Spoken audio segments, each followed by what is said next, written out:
নমস্কার। কবিগুরু রবীন্দ্রনাথ ঠাকুরের লেখা কবিতা আষাঢ়।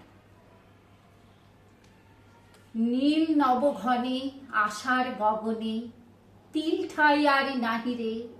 ওগো আজ তোরা যাসনে ঘরের বাহিরে। বাদলের ধারা ঝরে ঝড় ঝড়, আউশের ক্ষেত জলে ভর ভর। কালি মাখা মেঘে ওপারে আধার ঘনিয়েছে, দেখ চাহিরে। ওগো আজ তোরা যাসনি ঘরের বাহিরে। ওই ডাকে শোনো ধেনু ঘন ঘন, ধবলিরে আনো গোহালে। এখনই আধার হবে বেলাটুকু পোহালে। দুয়ারে দাঁড়ায় ওগো দেখ দেখি, মাঠে গেছে যারা তারা ফিরিছে কি। রাখাল বালু কি জানি কোথায়, সারাদিন আজি খোয়ালে। এখনই আধার হবে বেলাটুকু পোহালে। শোনো শোনো ওই পারে যাবে বলে, কে ডাকিছে বুঝি মাঝিরে।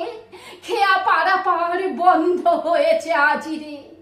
পূবে হাওয়া বয় কুলে নেই কেউ, দুকুল বাহিয়া উঠে পড়ে ঢেউ। দর দর বেগে জলে পড়ি জল, ছলো ছলো উঠে বাজিরে। খেয়া পাড়া পার বন্ধ হয়েছে আজিরে। ওগো আজ তোরা যাসনে গো, তোরা যাসনে ঘরের বাহিরে। আকাশ আধার বেলা বেশি আর নাহিরে। ঝড় ঝড় ধারে ভিজিবে নিচল, ঘাটে যেতে পথ হয়েছে পিছল। ওই বেনু বন দুলে ঘন ঘন, পথ পাশে দেখ চাহিরে। ওগো আজ তোরা যাসনে ঘরের বাহিরে। নমস্কার।